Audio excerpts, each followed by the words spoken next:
노유진의 정치 카페.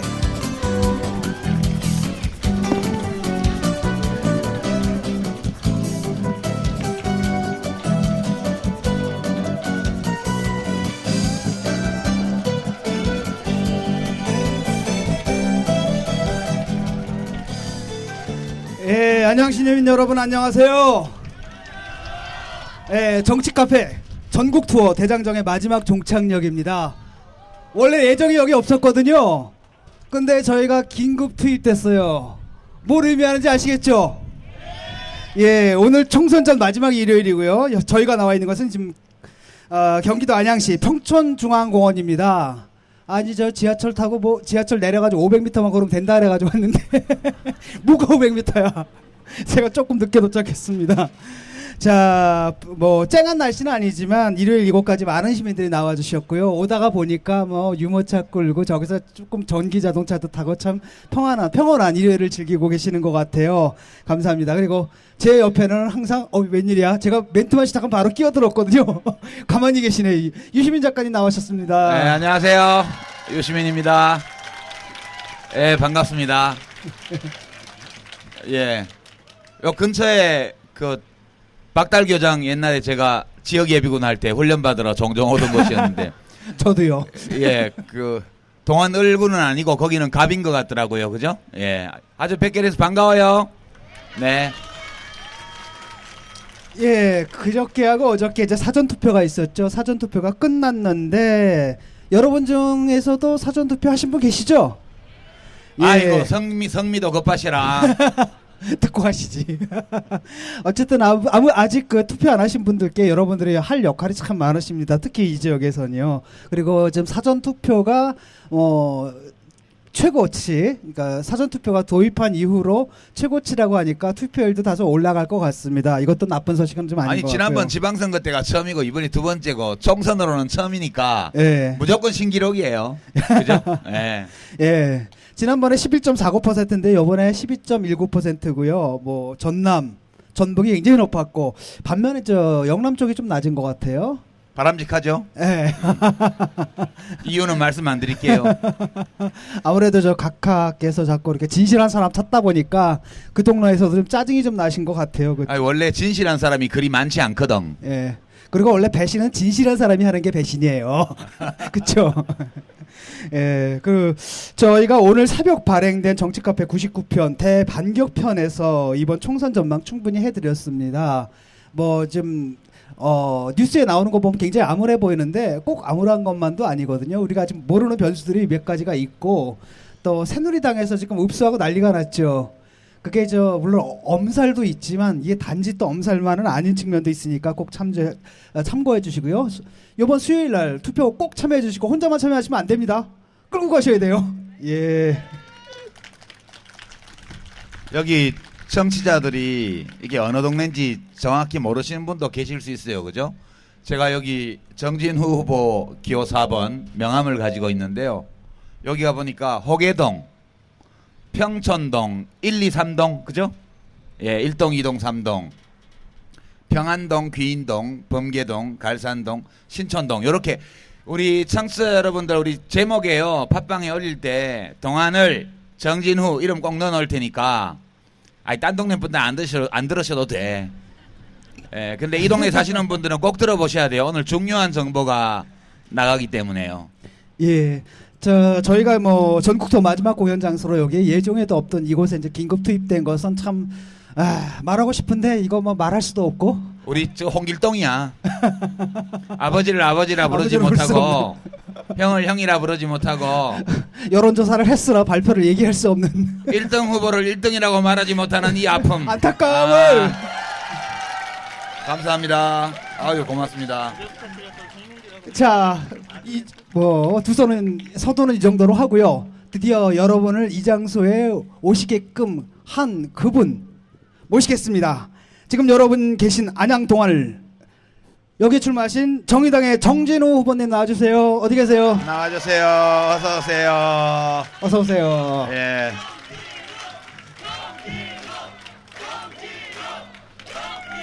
우리 정진우 후보님 원래 음악 선생님이에요? 예? 베토벤처럼 보여가지고.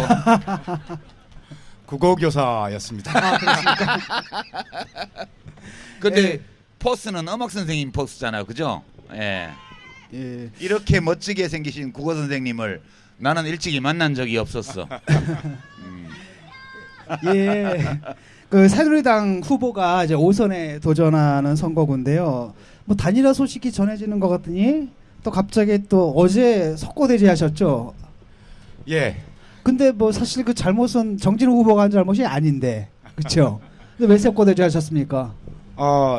지역에 내려와서 유권자들을 만나실 때마다 유권자들께서 한결같은 바람이 있으셨습니다. 어떻게든지 이번 선거만큼은 바꿔야 된다. 16년이라는 게 말이 되느냐. 그리고 두 후보가 4번씩이나 이렇게 격돌해서 지역에 실망감을 안겨줘야 되겠느냐. 그러기 위해서는 반드시 야권 단일화해라. 이런 거였죠. 그래서 야권 단일화를 이번 후보께서 3번에 걸쳐서 저에게 제안을 하셔서 구체적인 일정이나 계획을 가지고 계신 줄 알았어요. 그래서 3번째 제안을 하셨을 때 제가 전격적으로 수락을 했습니다. 그랬더니 실무협상에 들어가고 후보 간 만남이 있었습니다마는 무슨 이유 때문인지 안심번호에 의한 여론조사 경선은 절대로 안 된다.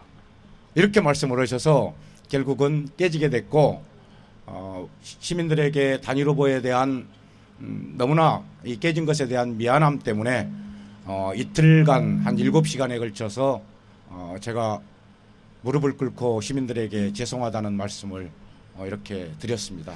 근데 이제 각주를 좀 달아야겠는데요. 왜 그러면 안심번호로 안 하려고 했을까요? 그러니까 지금 일반 집전화 여론조사하고 안심번호 여론조사의 차이가 집전화는 한 절반 정도 가구가 집전화가 없죠.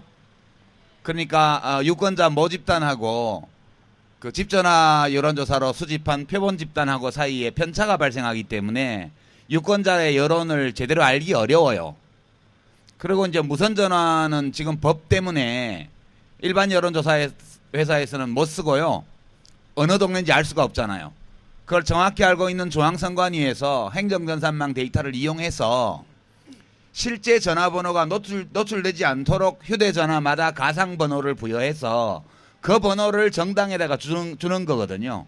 그러면 이 안심번호를 가지고 하면 정확하게 지역구 여론조사가 되기 때문에 2번 당 더민주의 후보 경선도 다 이 방식으로 했어요. 이게 더불어민주당의 후보 경선도 했던 방식이에요. 그러면 이렇게 하는 게 맞겠죠. 그게 합리적이니까. 근데 2번 당의 이정국 후보님은 제가 열린우리당 때 여기 경기도당 위원장 하면서 17대 총선 치를 때 공천 받아서 나가셨던 분인데 3번 계속 맞대결 해가지고 지신 분이잖아요. 걔 이기든 지든 대의를 가지고 이렇게 자기 당에서 하는 방식으로 하자고 한 건데, 그러면 정의당도 안심번호를 받고 더민주도 안심번호를 선관위에서 받아서 두 당이 받은 안심번호를 합친 다음에 합쳐서 데이터베이스를 만들고 거기서 무작위 추출해서 여론조사를 하면 정확하게 나오거든요. 근데 그거는 죽어도 못 하겠다는 거예요. 그냥 집전화로 하자는 거예요. 이유가 뭘까요?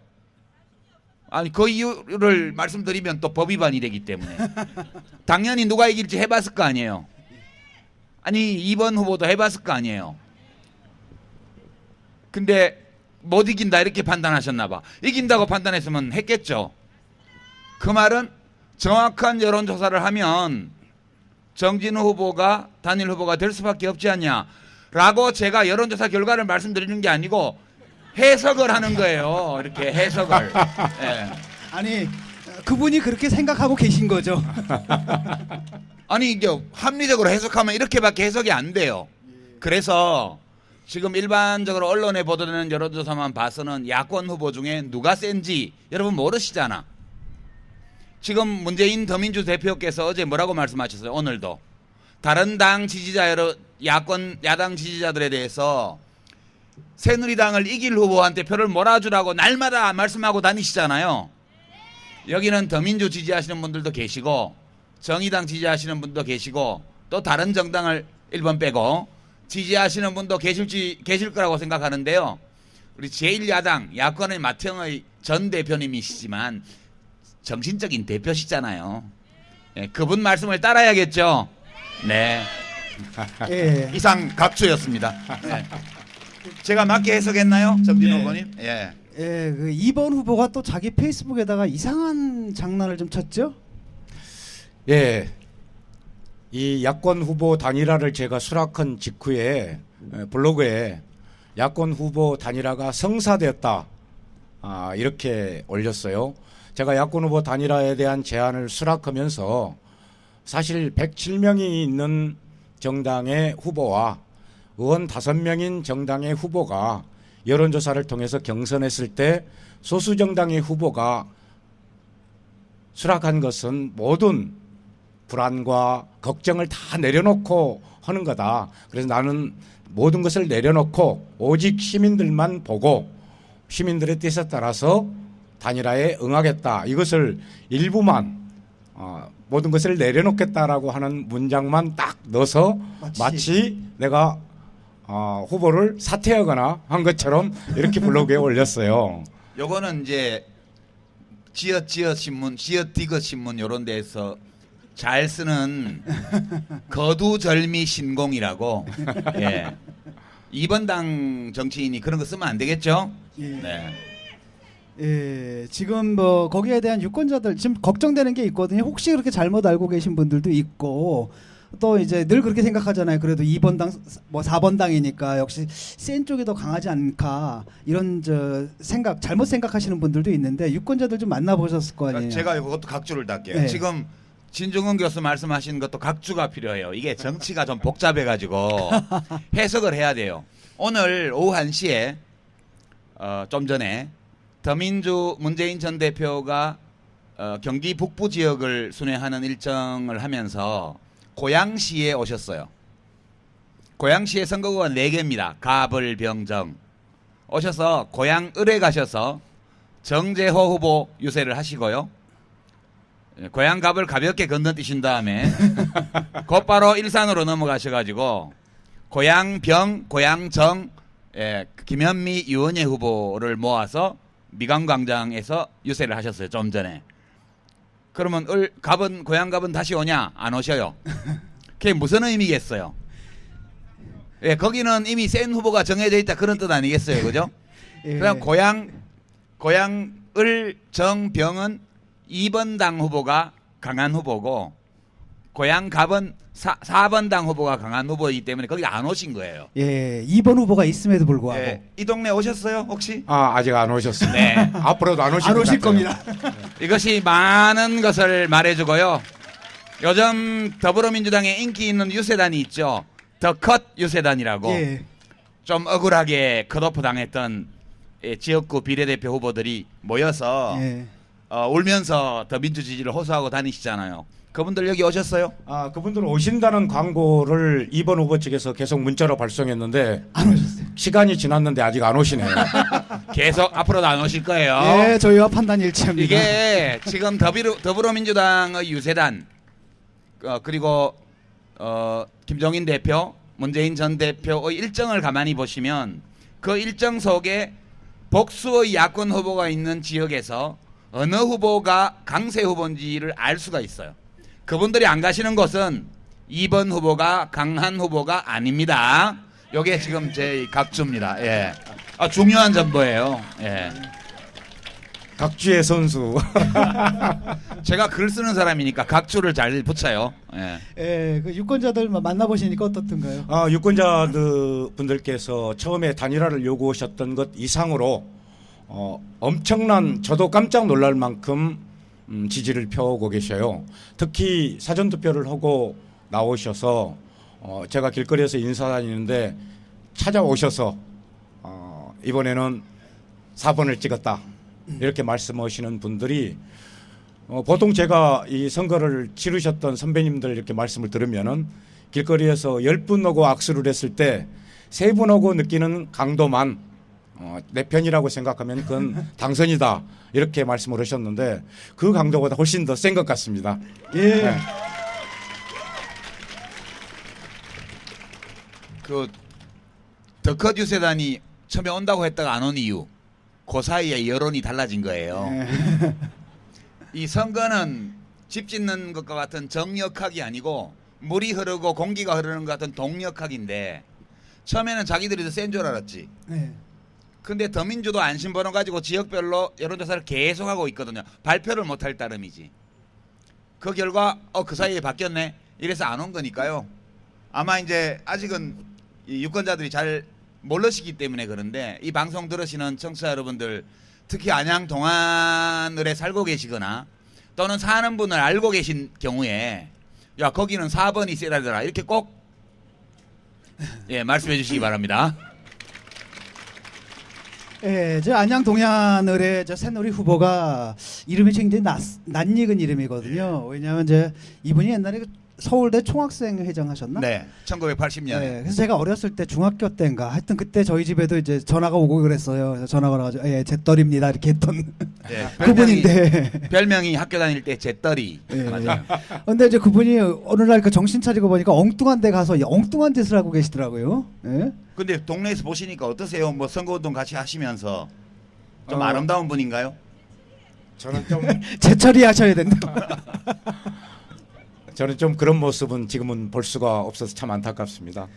예, 이제 상대 경쟁 후보 뭐 악담은 못 하시겠다. 네, 뭐 제가 유권자 내신 여러분들이 익히 잘 판단하시리라고 생각합니다. 그런 거 하려고 우리가 여기 왔지 뭐하러 왔겠어요. 국회의원 되실 분은 경쟁자를 흉보고 이러면 안 되는 거예요. 참 선생님이셔. 못하잖아. 우리 진 교수는 이거 1번 심재철 후보에 대해서 어떤 생각 갖고 계세요? 아니 뭐 그분은 이제 가끔 망언해야 신문에 좀 나는 이상한 발언해가지고 신문에 나는 것 외에는 저 의정 활동으로는 기록이 없어서 이상한 말씀드릴 이상한 발언이요? 예, 뭐 좀 뭐 뭐 세월호 뭐 그런 발언이라든지, 사고 나고 나서 예. 유족들 마음 아프게 한 발언 이런 것들도 있었죠. 예. 그 제가 대신 사과드릴게요. 심재철 후보가 1번 심재철 후보가 서울대학교 총학생회장이었을 때 제가 대의원회 의장이었거든요. 그 이제 학생회를 정부로 치면 그건 대통령, 저는 국회의장 이런 거 비슷했는데 사실은 이제 저하고는 원래는 형제간처럼 가까운 사이였죠. 대학 서클도 같은 서클 선후배였고요. 또 심재철 씨가 저를 구로동 야학으로 데리고 가서 제가 2년간 야학 교사를 하기도 했고요. 그리고 광주 특위 청문회를 할 때 증인으로 나왔죠. 이제 기억하시는 분도 계실 거예요. 그때 국회 증언 준비를 제가 그때 막 신혼 때였는데 저희 신림동 달동네에 있던 신혼집에서 며칠간 같이 숙박하면서 저하고 같이 청문회 증언 준비를 하고 그랬던 관계예요. 근데 참 이렇게 해서 죄송합니다.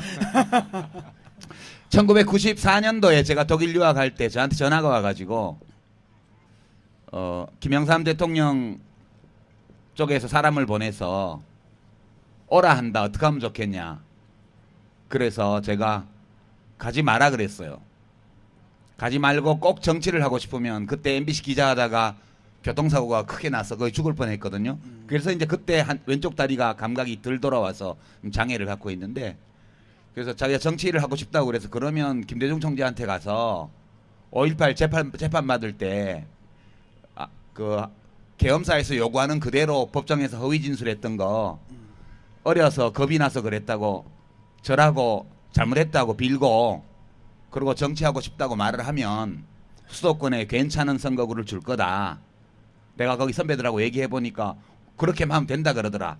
그렇게 하라고 그랬더니 그렇게 저한테는 하겠다고 해놓고 며칠 후에 뉴스 보니까 그 당시 민자당 김영삼 대통령 인기가 막 높았을 때 거기 가버렸어요. 거기 갔더라도 또 초심을 잃지 말고 보수 정당에 있더라도 또 국민민복을 위해서 잘 하면 되는데 아주 이념적으로 지금은 치우쳐 가지고요.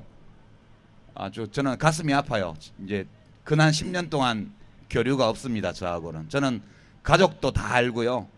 그런 관계인데 이제 좀 16년 국회에서 일했으면 됐다. 이제는 좀 딴 일 좀 하게 집에 좀 보내주세요. 네. 그 집에 가시고 싶은 생각이 별로 없으셨던 것 같아요. 야권 단일화를 여론조사 경선을 통해서 하겠다고 제가 수락하자마자 이분이 여기서 선거운동 지역에서 하시던 것 적고 서울로 불이 나게 올라가셔서 정론관에서 기자회견을 하셨습니다. 그래서 뭐 말로 이야기할 수 없는 마치 이념적인 무슨 문제처럼 야권 후보 단일화를 그렇게 몰아가는 기자회견을 서울까지 가셔서 하셨어요. 그걸로 봐서 아마 집에 가고 싶은 생각이 생각이 없구나. 없었던 것 같아요. 그럼 근데 뭐 강제기가조차 해야지 뭐. 아니 오늘 김무성 씨가 또 김무성 씨도 씨라 그러면 안 되나? 괜찮아요. 뭐 박근혜 대통령 보고 박근혜 씨라 그랬다고 막말했다고 종편에서 난리던데요. 그죠? 아니 뭐 씨라는 거는 예산 높임말이잖아요. 김무성 씨가요. 오늘도 그렇게 떠들었던데 국회를 운동권이 점령하면 안 된다. 아니 지도 민주화운동 했다며 홈페이지에 그렇게 써놨잖아.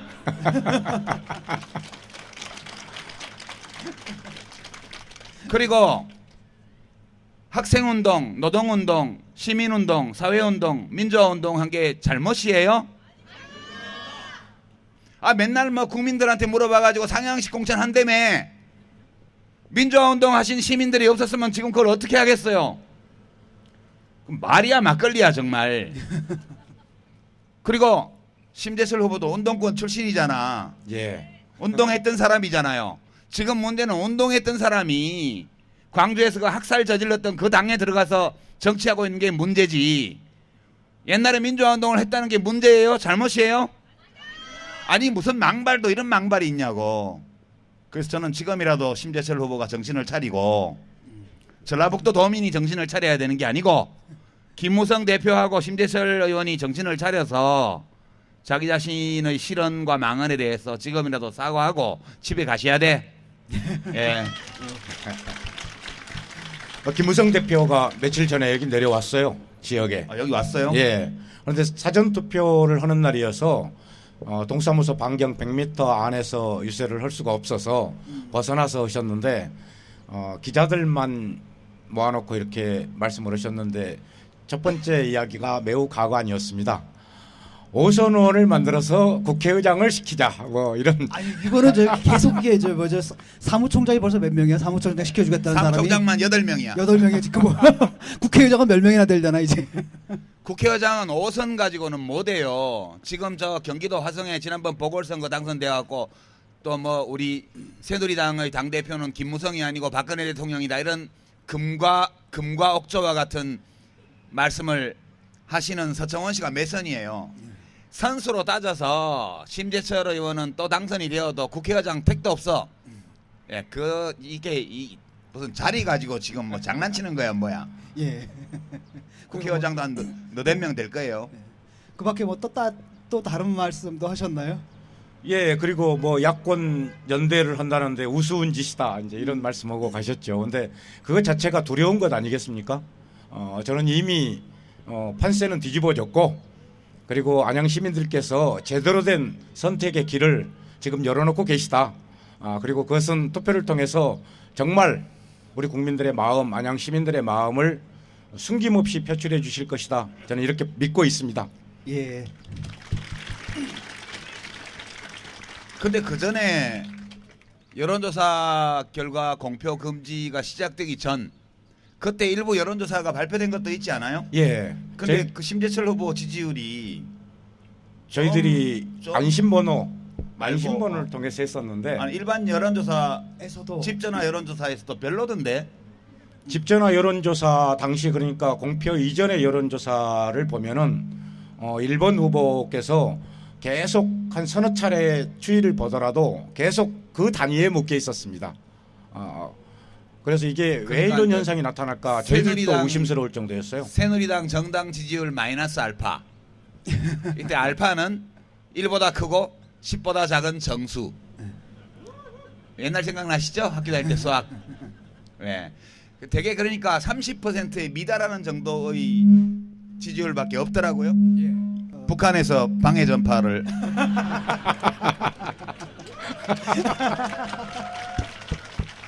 아니 김정은 니나 잘해 방해 전파 쏘지 말고.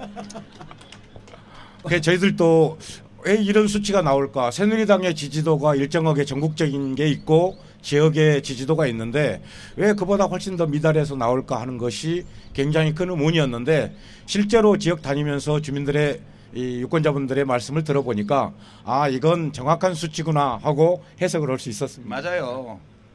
16끼 계속 짜장면만 먹어봐.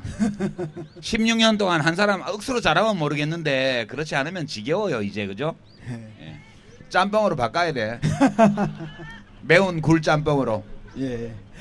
예, 우리 정진우 후보는 정의당에서 비례대표 국회의원으로 이제 활동을 활약을 하셨는데 여러 번 아마 기사 보셨을 겁니다. 언론사에서 조사했죠. 시민단체랑 같이 해가지고 의정평가를 했는데 우리 정의당 비례대표 의원들이 그냥 전부 다 딱 제일 윗순위로 다 좀 배치가 된 걸 아실 겁니다. 정진우 의원이 그때 몇 위에 있습니까? 비례대표들 중에서 5위에 섰습니다. 예. 고맙습니다. 뭐 지금 어떻습니까? 상황이 뭐 3파전이다라고 한다면 흔히 우리가 생각하기에 굉장히 불리하기만 한 이런 구도인데 어떻습니까? 이게 꼭 불리하지만은 않죠. 예. 이미 아까 말씀드렸듯이 두 분이 이번에 4번씩 이렇게 격돌을 하고 계십니다. 유권자분들이 보시기에 너무 너무 심하지 않겠습니까? 이건 옛날에 씨름도 3세판이라고 그랬는데 뭐 4번씩 붙어가지고 나다 너다 이런 이야기를 하시는 것 자체가 유권자분들께서 굉장히 식상해 하시고 또 그분들이 이미 저는 이 유권자들께서 왜 또 나오느냐라고 이야기할 정도라면은 이미 진즉에 판단을 하셨어야 된다고 생각합니다. 뭐 심재철 의원께서 이제 유권자분들에게 자랑하는 게 있어요. 국회 출석률 100%. 그러니까 저도 이렇게 옆에서 지나가다가 듣고 있었는데 횡단보도에서 옆에 시민분이 그러시더라고요.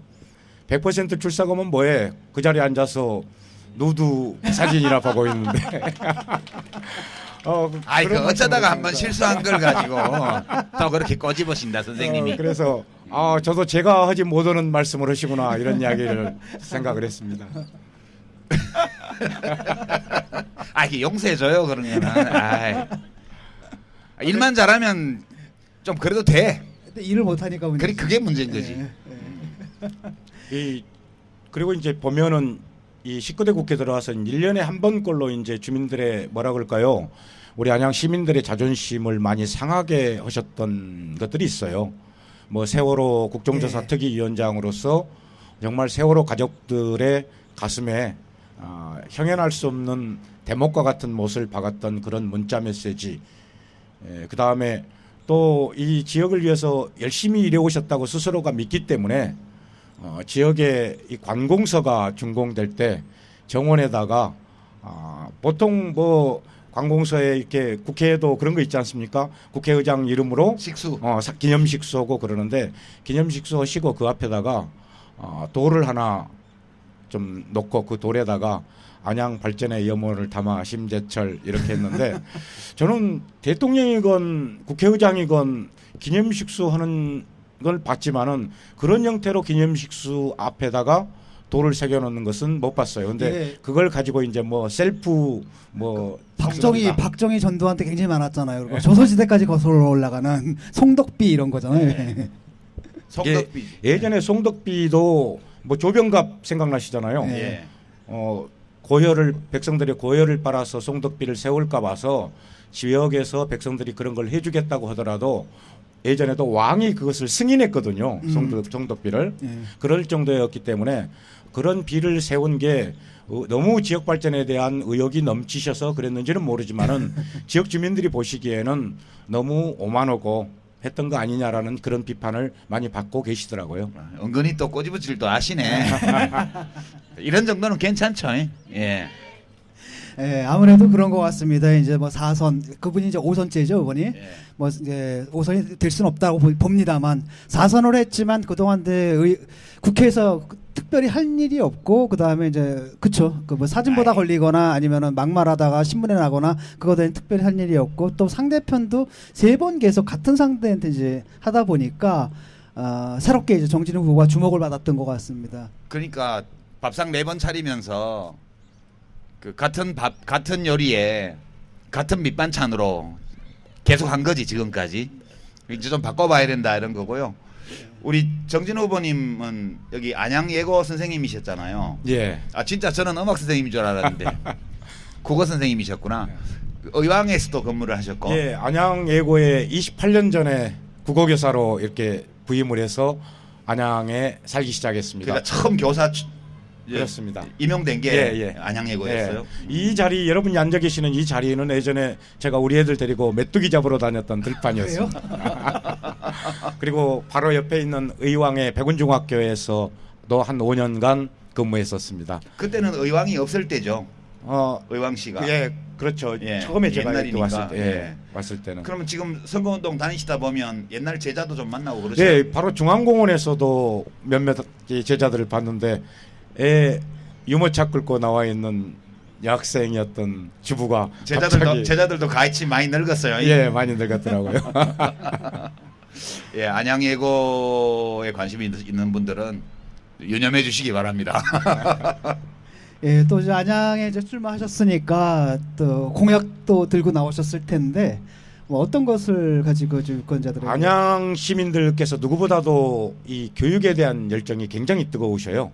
그런데 2016년부터 이곳 안양이 교육혁신지구로 지정이 됐습니다. 그런데 교육혁신지구는 그대로 놔둬서 혁신지구가 되는 게 아니라 도교육청과 안양시가 교육의 변화와 발전을 위한 아주 다양한 논의를 통해서 구체적인 프로그램을 만들어야 돼요. 그런데 그것을 중간에 나서서 역할을 해줄 수 있는 사람이 없으면은 혁신지구, 그러니까 안양 시민들께서 염원하시는 교육의 변화는 어려울 수 있죠. 그런 점에서 저는 도교육청과 안양시를 연결하는 지금 3명의 후보들 중 가장 적합한 후보라고 이렇게 생각합니다. 그러니까 19대 국회에서도 쭉 교육위원회 활동을 예, 하셨고 4년 동안 내내 교육상임위에만 있었습니다. 그리고 제가 우리 당뿐만 아니라 국회 내에서 소문난 별칭이 있습니다. 그래요? 특위 전문위원. 국회에 꾸려진 각종 중요한 특위위원은 다 역임을 했습니다. 뭐 세월호뿐만 아니라 뭐 국민 안전과 관련된 특위, 그 다음에 메르스 특위, 뭐 이런 특위들을 각종 특위들을 섭렵해서 국민의 안전, 그 다음에 보건, 그 다음에 복지, 뭐 연금 이런 문제들에 대해서 특별위원회 활동을 해왔기 때문에 누구보다도 지역에 사업을 하는 데 있어서 지역 주민들의 뜻에 따를 수 있는 그런 대안들을 가장 정확하고 현실성 있게 제시할 수 있는 사람이다. 저는 이렇게 자부하고 있습니다. 근데 여기 평촌이 아무래도 동수도 많고 신도시고 이제 좀 젊은 학부모들이 꽤 많은 동네인 것 같아요. 그러면 20대 국회에 또 가시면 뭐 가실 거니까 또 아닌가요? 네. 또 가실 거니까 가시면 또 교육위원회에서 하실 계획이세요? 예, 그렇습니다. 교육위원회에서 활동해야 되고 지난 19대 때 쌓았던 교육과 문화에 대한 제 경험을 가지고 이곳 안양을 정말 교육과 문화로 좀 생동감 있는 도시로 만들고 싶습니다. 그런 점에서 뭐 교도소 이전 문제라든지 이전은 부지에 무엇을 어떻게 할 것인가라고 하는 부분에서도 교육과 문화, 특히 문화에 대한 컨텐츠를 가지고 그 부지에 개발을 하거나 그 부지를 육성하거나 활용하지 않는다면은 또다시 죽어 있는 어떤 이 공간이 될 수도 있고, 그래서 문화 역량을 최대한 쏟아부어서 문화 콘텐츠 밸리를 그곳에 세우고 싶은 생각을 가지고 있습니다. 뭐 여기 경기도 교육감이 지금 이재정 교육감이신데요. 뭐 아무 때고 전화 통화 좀 하실 수 있는 관계예요? 예. 뭐 이재정 교육감님은 전화번호 있어요? 예. 되시기 전부터 되시기 전부터 교육 문제에 대해서 같이 논의를 해왔고 되신 이후에도 계속해서 이런저런 생각들을 교환하고 있습니다. 예. 저도 알고 있었지만 그냥 확인차 물어봤어요. 아까 그 안양교도소 얘기가 잠깐 나왔는데요. 그 이전 문제가 그 단순한 문제는 아니죠. 지금 어떻게 되나요? 그렇습니다. 그러니까 예전에 이 국회의원 후보들께서 공약 내신 것 보면은 재건축을 하겠다 이렇게 내셨다가 또 이전 공약을 내셨다가 뭐 이렇게 들쑥날쑥했어요. 근데 교도소를 이전하는 문제는 대단히 좀 과정 자체를 잘 만들어가야만이 성공할 수 있는 겁니다. 왜냐하면 이 인근 도시 지자체로 이전하려면은 그걸 다른 지자체에서 무턱대고 받을 수 있겠습니까? 가령 의왕으로 이전을 한다면 의왕시에서 교도소 이전 문제를 그래 우리 지역에 교도소 들여오겠다 이렇게 쉽게 받지 않을 거거든요. 아니, 의왕에는 또 교도소 하나 있지 않아요? 예, 서울. 예, 서울구치소가 일로 옮겨와서 의왕에 있잖아요 이미. 예.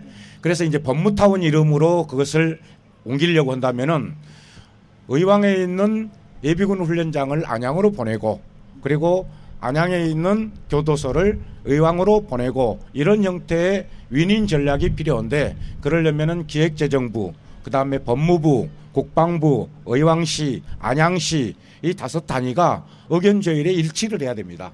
그런데 이야기가 꺼내서 계획 단계에 들어가자마자 안양교도소는 내가 이전을 성사시켰다 이렇게 떠들어 버림으로써 오히려 지역 주민들의 반발을 불러일으켰고 그것이 현재 상태에서 문제가 더 이상 진전되지 못하고 있는 가장 큰 이유 중에 하나입니다.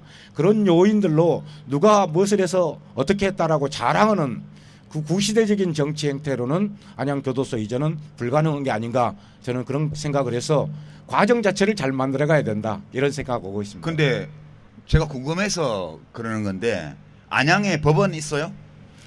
지원이 있습니다. 지원밖에 없어요? 네. 근데 안양교도소는 굉장히 큰 교도소잖아요. 그렇습니다. 주로 어디서 재판받고 유죄 판결 받은 사람들이 안양교도소로 와요? 서울이죠. 그러니까 이상하잖아 이거. 아니 안양에도 큰 법원이 있으면 거기서 수용자들을 많이 만들어내니까 또 법원이 큰 게 있으면 혜택도 있잖아요 그 지역이. 근데 여기는 조그만 지원밖에 없는데 교도소는 큰 게 여기 있으면 약간 불공평한 것 같아. 그래서 그렇죠. 처음부터 불공평했어요. 이거는 큰 법원이 있는 대로 가야 되는 거 아니에요? 네. 옮기게 되면 서울로 네. 옮겨야 되는 게 타당하죠. 서울로 가든가. 네, 법원을 갖고 오든지 일로. 이게 예전에는 시흥시 뭐 이렇게 편제돼 있었고 그 당시에는 이쪽이 전혀 개발이 되지 않은 변두리 지역이었기 때문에 이 안양교도소가 들어선 게 1963년에 들어섰어요. 그러니까 50년이 훨씬 넘은 건물이죠. 그 당시에는 아주 이 한적한 곳에 있어서 조용히 갔다가 만들었지만은 지금은 도심의 한가운데가 됐기 때문에 말씀하신 대로 서울에서 판결을 받으면은 서울에서 수감하는 형태가 돼야 되겠죠. 아니 뭐 안양 사람이라고 서울 가서 재판 안 받으라는 법은 없으니까 아주 뭐 부당한 건 아니라 할지라도 그래도 조그만 지원밖에 없는데 이렇게 큰 교도소가 있다는 거는 약간 불공평해. 예. 예, 그죠? 예. 근데 안양교도소는 저도 알아요. 살아봐가지고. 혹시 거기 가셨죠? 거기 나오셨죠? 예, 거기 출신인데요, 제가. 출마하시면 되겠다. 여기서. 아니, 연고 있어요. 지역 연고. 아니 원래 저는 이제 지금 정치를 안 하지만 정치하는 사람들은 어디 가면 꼭 연고를 찾잖아요. 제가 이제 원래는 5.18 날 때 5월 17일 날 자정 다 돼서 학교에서 잡혀가지고 서울에 있는 이제 계엄사 합수부 산하 기관에서 조사를 2달을 받고 그리고 안양교도소로 넘어와서 있으면서 안양에 있는 수도군단 계엄보통군법회의에서 재판을 받고 안양교도소에 있다가 집에 가라 그래서 뭣도 모르고 집에 갔더니 군대로 데리고 가더라고요. 그래서 제가 여기 안양에서 한 달 살았는데요. 예. 운동장이 굉장히 넓고 그 운동장 건너편으로 담벼락 쪽에 키 큰 미류나무들이 굉장히 많았어요. 지금도 그런지 모르겠는데. 오늘 아침에 그 앞에서 체육 행사가 있어서 인사 갔다 왔는데요. 예. 그 지금 벚꽃이 아주 만개해 있고 아주 풍경이 좋습니다. 그렇구나. 예. 그때 저희가 이제 그 안양교도소 2사, 4사 이쪽에 있었는데 저기 기억나는 게 지금 영화 감독 요새는 안 하나? 영화 만들던 여균동 감독이라고 있었어요. 예. 그 양반이 힘이 좋아가지고 이 발굽혀펴기를 300개씩 하는 사람이에요. 아니 우리가 그 합수부에서 맨날 얻어맞을 때 기합 줄 때 발굽혀펴기 시키는데 장난삼아 헌병들이 200개 해 그런데 200개 다 한 사람이에요. 팔뚝 굵기가 저보다 한 3배쯤 됐어요. 근데 이렇게 저녁밥 먹고 나면 창사를 부여잡고 그 운동장 넘어 미루나무를 보면서 조그마한 창 가왕 조용필이 부른 창밖의 여자를 열창하던 그 장면이 지금도 저는 그 노래가 뭔 노래인지 몰랐는데 그게 알고 봤더니 창밖의 여자더라고. 그 시대의 명곡을 부르면서 우리가 추억이 추억을 남긴 그런 곳이어서 떠난다고 그러니까 약간 서운한 마음은 드는데 그래도 가야지 뭐. 예. 그죠? 큰 법원 있는 도시로 가야 돼요. 저는 그렇게 생각해요. 이 지역 주민들이 그런 말씀을 하셔요. 그 여러 가지 공약들을 다들 후보들끼리 내놓고 있는데 좀 현실적인 공약을 그래도 하나라도 제시해 주셨으면 좋겠다. 예. 뭐냐면은 안양 이쪽에서 출근하시는 분들이 대부분이 전철을 이용하시는 서울로 출퇴근을 하시는 분들인데 아침에 출근 시간에 전철 간격이 배차 간격이 너무 긴 멀어. 거예요. 너무 예. 길어. 그래서 그 배차 간격을 단 몇 분이라도 당겨서 출근길의 시민들의 편리함을 도모할 수 있는 이런 현실적인 공약을 좀 제출해 달라. 그래서 저도 출근 전철 배차 간격 조정을 시민 여러분들께 지금 말씀드리고 있습니다.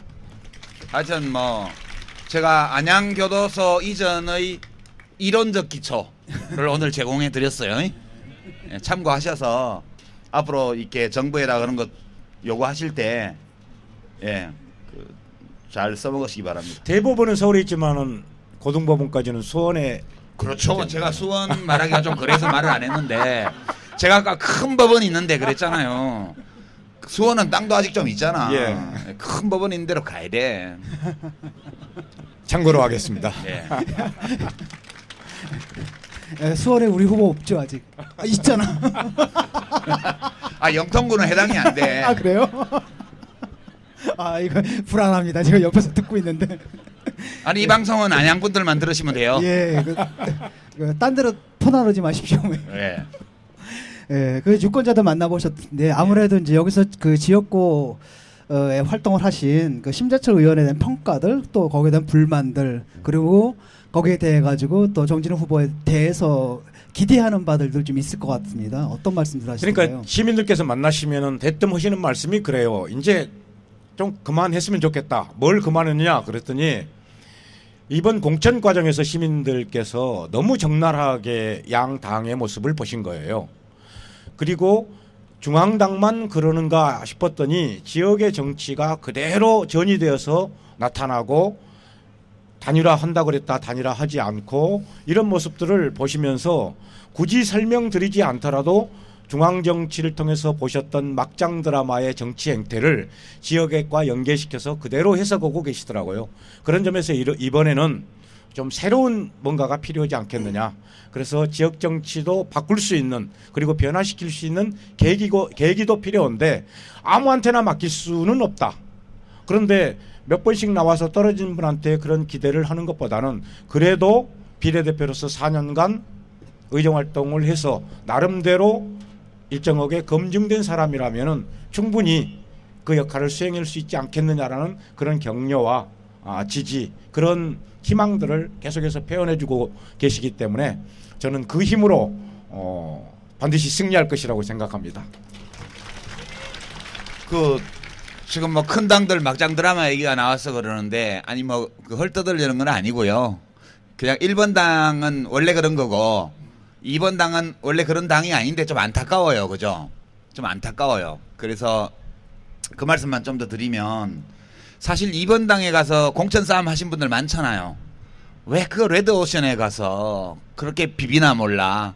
정의당은 오시면 공천을 착착 잘 드리는 당인데 공천 받는데 진짜 어려움이 없어요. 본인의 하자만 없으면. 예.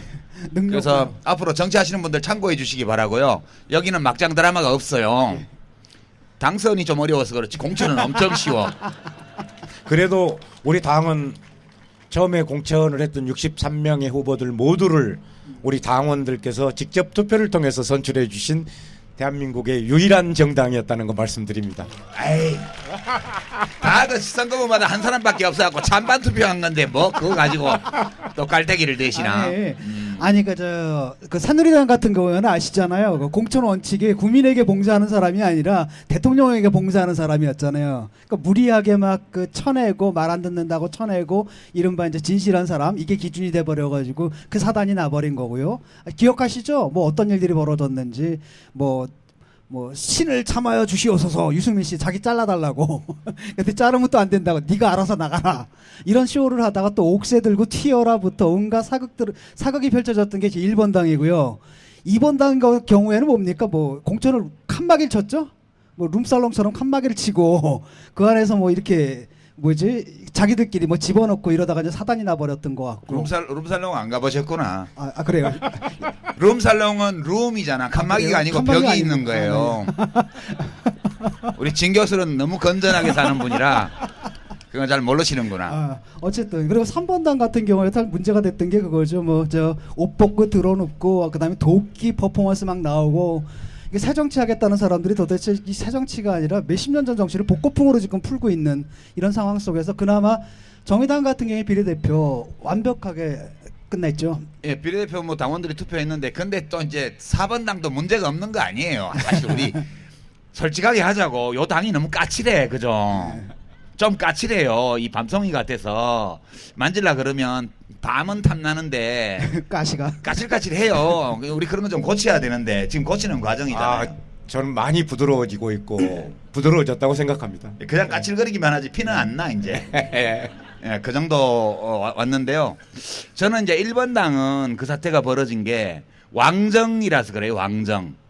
그죠? 근데 이거는 이제 박근혜 대통령이 진짜 판단을 잘못한 거예요. 노후 불안 때문에 그렇게 한 거잖아요. 나한테 충성할 사람을 국회에 많이 데리고 넣어야 돼. 이것 때문에 이제 무리한 공천을 한 건데 사실 박근혜 대통령이 노후를 보장받는 길은 거기 있는 게 아니었어. 진짜 안타까워요. 그게 아니고 우리 선거 제도를 독일식으로 딱 바꾸면 그죠?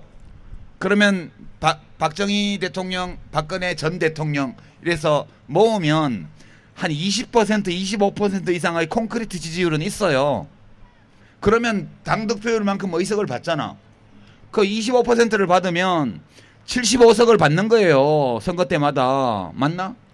예, 75석 정도를 확보하는 거예요. 그러면 박근혜 당이 항구적으로 박근혜 대통령이 만수무강 백수하시고 떠날 때까지 그 당이 거기 있는 거야.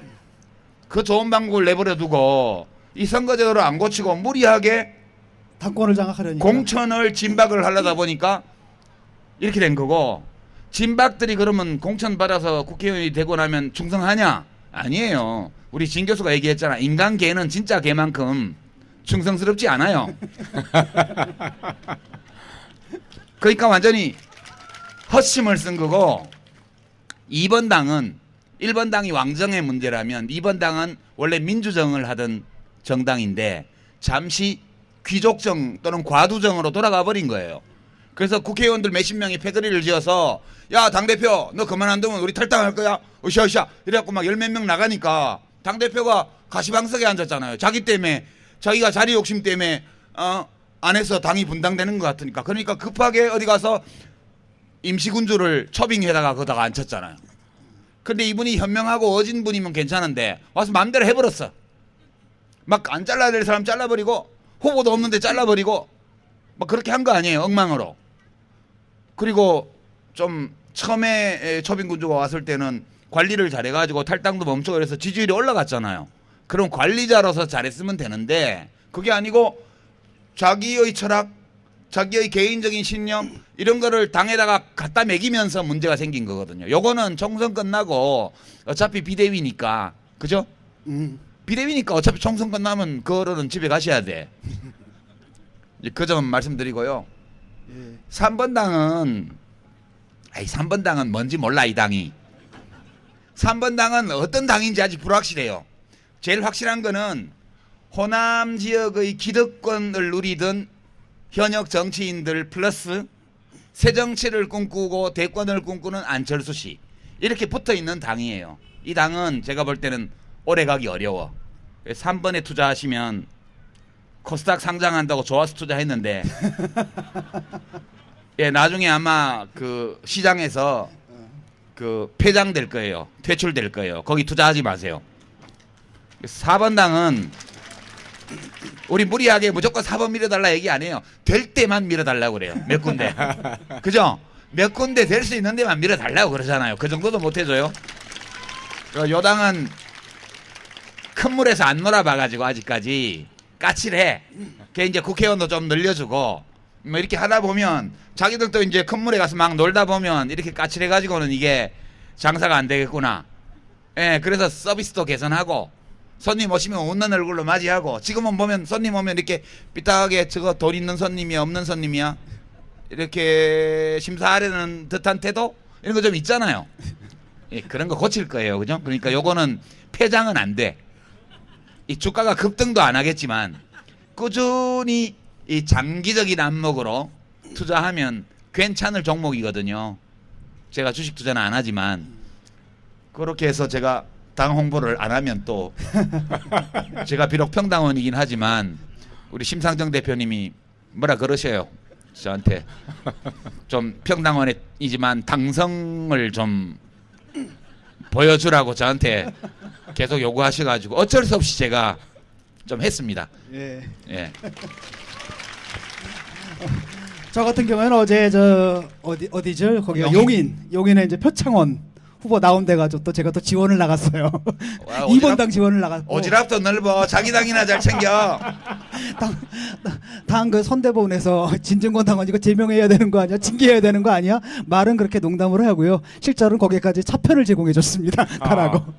그래서 저희가 뭐 2번, 4번 지지자들 이제 섞여 있을 것 같은데 다른 건 몰라도 특히 비례대표 있지 않습니까? 비례대표는 사표가 없습니다. 그리고 솔직히 제가 볼 때 우리 당 정말 비례대표 제대로 잘 뽑았거든요. 그 6번에 또 조성주 후보, 그 청년 유니온 활동해가지고 그 30분 배달. 네, 30분 배달 이런 것도 폐지한 이런 일을 했던 훌륭한 후보들이 있습니다. 그 후보가 저기 더민주에서 약간 이상하게 뽑힌 15번, 16번보다 낫지 않냐. 객관적으로. 그 다음에 야성으로 생각해야 돼요. 야성. 이거 선명 야당이 없지 않습니까? 지금 나도 우클릭 가면서 이쪽이 없는데 야당다운 야당이 없는데 그래도 우리 정진우 후보를 비롯한 우리 의원들 보셨죠? 야성 살아있지 않습니까? 이쪽이 좀 낫지 않는가 싶어서 여러분 그 비례대표 웬만하면 아시겠죠? 좀 통일해 주십시오. 그렇게 우리가 국가대표 축구팀을 보더라도요. 우리 손흥민 선수가 없을 때는 왼쪽 날개가 좀 약했어. 그리고 이 이청용 선수가 다리 부러져 가지고 못 뛸 때는 오른쪽 날개가 좀 허전했잖아요. 게임을 풀어가려면 날개가 좋아야 돼. 특히 지금 야권은 왼쪽 날개가 우리 대한민국 전체가 지금 너무 보수가 강하고요. 야권도 너무 보수 쪽으로 많이 가버려가지고 축구팀으로 치면 왼쪽 측면 공격수가 없는 국가대표팀 비슷해요 지금. 지금 이제 심상정 또 노회찬 뭐 이런 분들 뭐 박원석 이런 분들 들어가잖아요. 그것만으로는 부족해. 정진후까지 들어가야 비로소 우리 정치의 왼쪽 날개가 좀 힘 좀 쓸 거다. 예, 이렇게 뭐 소감 그런 거 제대로 말했나요? 예, 제대로 말씀해 주셨습니다. 예, 또 우리 당 의원들 저 필리버스터 전국에서 보여줬던 활약 드라마들 기대하실 것. 비례대표 관련해서도요. 사실 뭐 국민의당도 뭐 훌륭한 후보들 많고 저 더민주도 훌륭한 후보들 많지만 좀 안타깝잖아요. 어저께 그 갤럽 여론조사 보니까 저기 정당은 정의당 찍겠다는 분들이 9%인데 지역구 후보를 찍겠다는 사람은 2%밖에 안 돼요. 7% 어디 간 거야? 다 딴 당 주는 거 아니야? 아, 예. 그죠? 주로 2번 당 주는 거예요. 2번 당. 그러니까 여기서 혹시 2번 당 좋아하시는 분들 중에 계시면 지역구 표는 이 동네는 지역구도 그렇고 비례도 그렇고 다 4번으로. 예. 사표를 줄이는 유일한 길이 금방 말씀하신 그럼 여기 들어가죠. 동안을은 4번만 찍으면 한 표도 사표가 없어요. 그냥 예. 예, 이제 슬슬 마칠 때가 된 것 같은데요. 여러분 저 마지막으로 단일화를 사실 정당에서 해야 되는 거거든요. 단일화 같은 것은. 근데 지금 정당들이 뭐 국민의당은 아시다시피 아주 당 차원에서 딱 거부를 해버렸고요. 그다음에 더민주 같은 경우는 좀 헷갈리는 것 같아요. 문재인 대표 같은 경우에는 굉장히 열성적이었고 또 우리 당과 합의까지도 했었잖아요. 근데 김정인 체제가 들어오게 되면서 또 국민의당에 대해서는 야권연대 하자라고 하고 우리에 대해서는 안 하자고 하고. 우리 잘못이야. 그러니까 이게 막 헷갈려가지고요. 정의당 잘못이야. 정의당 지지율이 이렇게 낮으니까 무시당하는 거 아니야. 앞으로 열심히 해가지고 한 15, 20%까지 올려놓으면 좀 덜 할 거예요. 예, 그래서 정당에서 하지 못한 단일화를 그럼 누가 해야 되느냐? 유권자 여러분들이 해주셔야 됩니다. 그러니까 우리한테 지금 정당이 사실 과제를 떠맡긴 거예요. 좀 난감해졌죠. 거기에 대해서 좀 한 말씀 해주시죠. 아니 뭐 그거는 말 안 해도 되잖아, 그죠? 예. 우리 많이 했고, 근데 우리 이렇게 모였는데 대통령 형도 한번 안 보고 끝내면 맞아. 되나?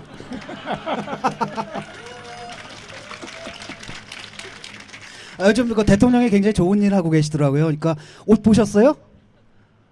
빨간 옷 입었잖아요. 그리고 딱 이상하게 그 이른바 접전지라는 데 있죠. 거기만 지금 돌아다니고 계시거든요. 그러니까 선거운동을 하시는데 어떻습니까? 뭐 효과가 좀 있겠어요? 그러니까 우리나라 법이 진짜 잘못된 거예요. 이게 원래는 대통령의 선거운동을 허용해 줘야 돼요. 예. 아 옛날에 뭐 열린우리당 돕고 싶다는 말만 한마디 합법적으로 도울 방법이 있다면 돕고 싶다는 말 했다는 이유로 대통령을 쫓아내려고 그랬잖아요. 근데 그때도 그 법이 사실 헌법재판소에서 그 기각은 했지만 선거법 위반이 있다는 거는 또 인용을 했잖아요.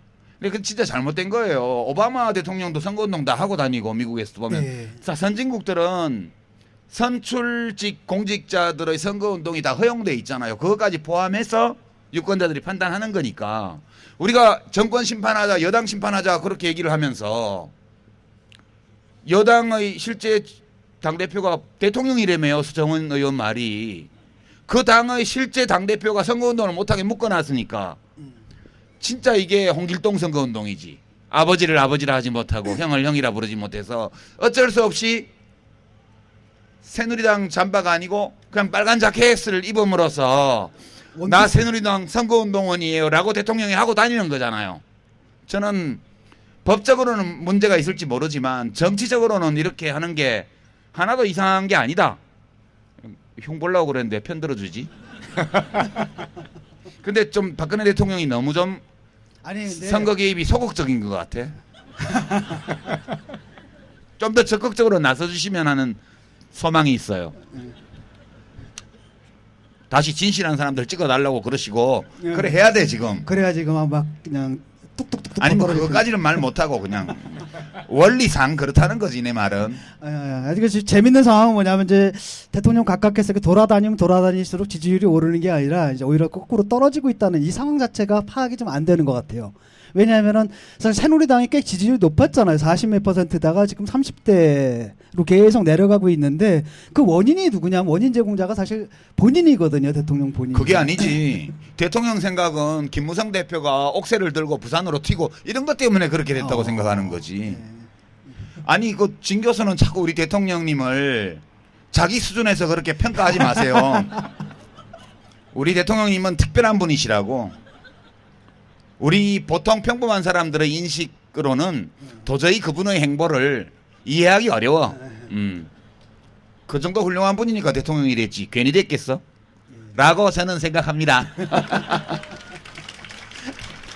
아니 정진우 후보님도 지역공약만 얘기하시지 말고 지금 우리나라 돌아가는 거 정부 대통령 이제 뭐 문제 심각하지 않아요? 가장 중요한 게 지금 박근혜 정권 새누리당 정권의 사실상 잘못된 것들이죠. 제일 큰 문제가 뭐예요? 저는 교육 분야에서 일하면서 역사 교과서를 국정화했던 것. 당시 대통령이 직접 임명했던 교육부 차관이 그랬잖아요. 역사 교과서를 국정화하는 것은 독재 국가나 후진국에서 있는 일이다.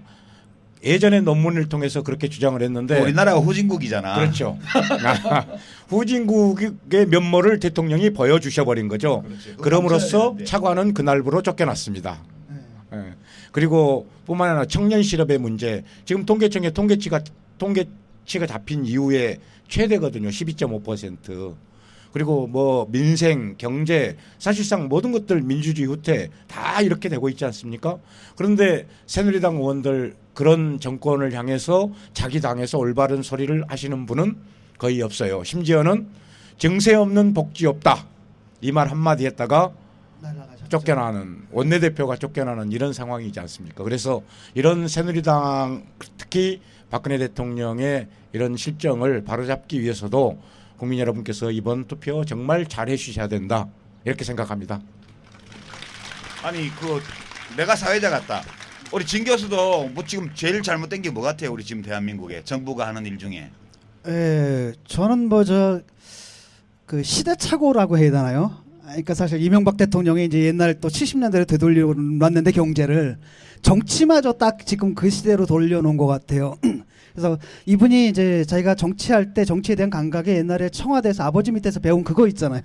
그 생각을 하고 있고 그걸 그대로 하다 보니까 사실상 좀 장기 집권의 계획이 아닌가 싶거든요. 지금 새누리당 아니 대통령이 깔끔하게 끝났으면은 노무현 대통령처럼 봉화마을 가가지고 그냥 동네 그 저 가게 들어가서 막걸리 좀 마시고 담배 좀 피고 그 손녀 자전거나 태워주고 이렇게 살면 좋은데 그게 아니라 다른 욕심이 있는 거잖아요. 지금 자기 사람으로 다 채워서 내가 떠난다 하더라도 그 당에 대한 통제권을 내가 잡겠다라는 것이고 결국 장기 집권이에요. 지금 그 새누리당에서 일어난 그 공천파동이다라는 게 사실상 지금의 체제 내에서 장기 집권을 가능하게 하는 유일한 합법적인 시스템이거든요. 그래서 그것이 이제 가장 큰 문제라고 봅니다. 아니 나는 뭐 박근혜 대통령이 나라를 잘 운영하기만 한다면 장기 집권 해도 된다고 생각해요. 안 그래요? 잘만 한다면야 뭐 퇴임하고 나서도 워낙 국민들이 좋아해서 정치적 영향력을 정당에 딱 행사하고 이런 거 나쁠 거 없잖아요. 저는 그렇게 생각해요. 근데 문제는 못하니까 문제인 거지. 저는 사실 개인적으로 제일 큰 이 정부의 제일 큰 잘못이 어디 있냐 하면 살림을 엉망으로 하는 거라고 봐요. 살림이요. 아니 뭐 취향이야 다를 수 있어. 민주주의를 어떻게 이해하냐 뭐 이런 거 다를 수 있어요. 근데 살림은 돈 문제인데 진짜 살림이 해퍼요. 이렇게 살림을 살다간 쫓겨나기 딱 좋아. 원래 가정경제라면. 지금 보세요. 뭐 요즘은 뭐 운동권, 친노 이러면 무슨 죄진 사람 취급하는데 아니 뭐 잘못했다고 그래요? 제가 친노라서 열받더라고. 왜냐면 살림으로 보면 다 매번 대통령마다 살림이 어렵지 않은 때가 없었어요. 그렇지만 참여정부 5년 동안 재정적자를 다 합쳐봐야 18조 5천억 원밖에 안 됐어요. 5년간요. 굉장히 건전 재정을 운영했다고요. 그러면서도 보육비 지원도 늘리고 기초연금도 도입하고 뭐 그 장기요양보험제도도 도입하고 뭐 건강보험도 혜택 늘리고 많이 했잖아요. 그러면서도 18조 5천억 원밖에 재정적자가 안 났어요. 그게 정부가 적자를 좀 보는 건 괜찮거든요. 왜냐하면 한 전체 GDP 중에서 한 1, 2% 정도의 적자를 보는 거는 큰 문제 없어요.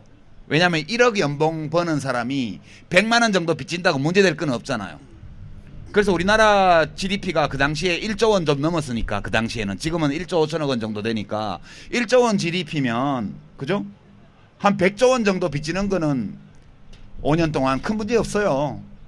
지금 국가 부채가 600조. 그러니까 지금 어떻게 됐냐면 이명박 대통령 5년 동안 국가 부채 중에 어떤 거는 이제 돈을 빌려서 뭐 산 것도 있기 때문에 금융성 채무는 또 달라요. 문제는 적자 채무인데 적자성 채무. 그러니까 걷어들인 돈보다 지출이 더 많은 거예요. 우리가 IMF 때 은행들 살리려고 정부 자금을 투입해서 주식을 취득하고 정상화시킨 다음에 다시 주식을 되팔아가지고 많이 회수했잖아요. 그런 금융성 채무는 괜찮아요. 또 우리 화폐 가치를 안정시키려고 외국환 평형 채권 기금 같은 외평채를 발행을 해가지고 거기서 빚을 얻어서 그걸로 달러를 매입해서 외환 보유고를 축적하고 나중에 달러 팔면 또 돈 생기는 거니까 괜찮다고요. 근데 문제는 적자성 채무인데 이 적자성 채무가 이명박 정부 5년 동안 160조 원이었어요. 연평균 32조 원, 33조 원. 근데 이 박근혜 정부 들어서 3년간 165조 원이에요. 3년간이요. 이대로 가면 박근혜 대통령 5년 동안 250조 원 정도의 적자성 채무를 남기게 돼요. 이게 문제가 무지하게 심각한 거거든. 다음 정부를 정권 교체를 해서 지금 야당이 집권을 한다고 하면 쓸 돈이 없어요. 펑펑 다 써가지고. 어디다 퍼줬냐? 국민들한테 퍼준 게 아니고 재벌한테 퍼준 거예요. 이명박 대통령이 했던 감세, 그거를 원위치를 안 시켰기 때문에 법을 한번 고쳐놓으면 항구적으로 감세가 되잖아요. 그게 누적되면서 지금 그 효과가 계속 쌓여서 연간 50조 원 이상의 적자 재정을 하고 있잖아요. 아주 나라 경제를 아주 망쳐놓고 있는 거예요. 성장률은 2%대밖에 안 되고 김대중 대통령, 노무현 대통령 시대에 평균 4% 이상의 성장률을 기록을 했잖아요. 근데 지금 2%예요.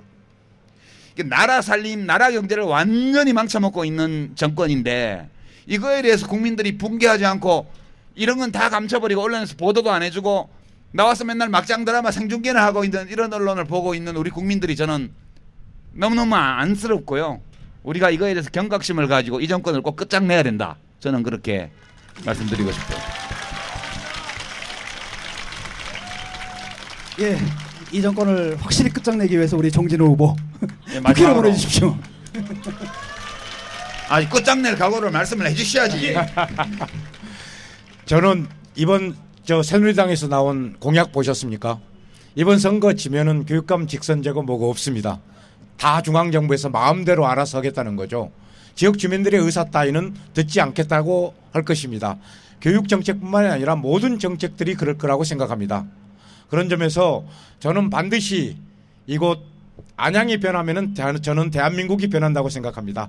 안양을 바꾸면은 대한민국을 바꿀 수 있다고 생각합니다. 힘없고 핑계대는 야당이나 핑계대는 정권이 아니라 국민들의 입장에서 국민들의 편을 들어가며 정권과 맞설 수 있는 그런 야당다운 야당, 이 변화를 이번에 꾀해주지 않으시면은 우리 정치는 그야말로 더 막장 드라마를 여러분들에게 보여줄 것이 확실하다. 그런 점에서 여러분들의 선택은 반드시 누구여야 합니까? 고맙습니다. 네. 우리 노이진의 정치 카페는 노시가 없이 지금 계속 진행 중인데요. 오늘은 이제 그 정유진의 정치 카페가 됐습니다. 우리 정시기 때문에 후보님이 이름이 훨씬 더 부드러운 것 같은데 너희 그리고 저희 방송이 선거 전에는 이게 마지막이에요. 선거 전에는요. 그래서 오늘 이거 가서 편집해가지고 뭐 내용은 편집 안 합니다. 중간에 잡음 이런 거 제거하고 듣기 좋게 그 서둘러서 업로드하면 선거 전에는 마지막이거든요. 그래서 선거 끝나고 우리 노회찬 대표가 이제 국회의원 배지 다시 되찾아가지고 저 창원 성산에서 올라오면 그때 가야 다시 한번 여러분들 방송으로 만나 뵐 것 같아요. 방송이 아니고 우리 음성 파일이잖아. 그렇죠. 네. 방송통신심의윤리위원회의 방송 규정을 좀, 지키지 예, 않았습니다. 지키지 않는 정도가 아니라 아주 개무시하죠. 그래서 선거 전 마지막 방송 인사를 드리면서 진짜 제가 지금 딱 희망을 걸고 있는 건 하나밖에 없어요. 젊은 유권자들이 꼭 투표하겠다는 의사, 이게 예전보다 높아졌다는 거. 그리고 야당을 지지하는 시민들일수록 투표를 하겠다는 의지가 더 강하다는 거. 이거 말고는 지금 이 선거에서 새누리당의 180석을 저지할 수 있는 다른 변수가 없어요. 그러니까 지금 우리에게 남아있는 마지막으로 선택할 수 있는 유일한 카드, 그런 투표하는 것밖에 없거든요. 그래서 이 나라에 큰 문제가 있다, 뭔가를 바꿔야 된다, 이렇게 생각하시는 시민들이라면 지금 사전투표는 이미 끝났고요. 무슨 일이 있어도 새벽 6시, 아침 6시에서 저녁 6시까지 4월 13일 수요일 투표를 꼭 해주십사. 그렇게만 하면 새누리당의 의석수를 180 마이너스 알파, 이때 알파는 10보다 큰 정수, 이렇게 갈 수도 있다는 점을 호소드리면서 오늘 제 말씀 마무리하겠습니다. 예, 그리고 처음에 시작할 때 말씀드렸던 것처럼 저희가 원래 예정에도 없던 이 방송을 여기에 편성한 데 이유가 있죠. 근데 그 이유를 저희가 말씀을 못 드립니다. 호부 호영을 못 해요. 그리고 그렇기 때문에 여러분들이 이제 아셨죠, 어떤 건지는. 그래서 돌아가셔서 지역에 돌아가셔서 입소문을 좀 많이 내주십시오. 예.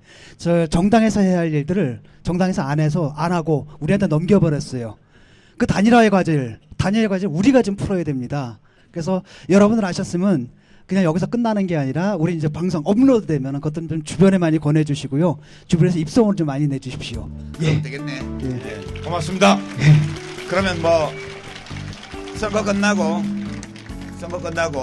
선거 끝나고 재선 여의도 의원이 되셔가지고 예, 뭐 다시 뵙도록 하겠습니다. 그러겠습니다. 고맙습니다. 선거 전에는 볼 날이 없을 것 같아요. 예. 고맙습니다. 예, 1시간 넘게 지금 앉아 있다 보니까 조금 쌀쌀하네요. 그럼에도 불구하고 자리 지켜주신 여러분께 감사드리고요. 노유진의 아니 정유진이구나. 정유진의 정치 카페 평촌중앙공원에서 열렸는데요. 이것으로 마무리하도록 하겠습니다. 감사합니다. 고맙습니다.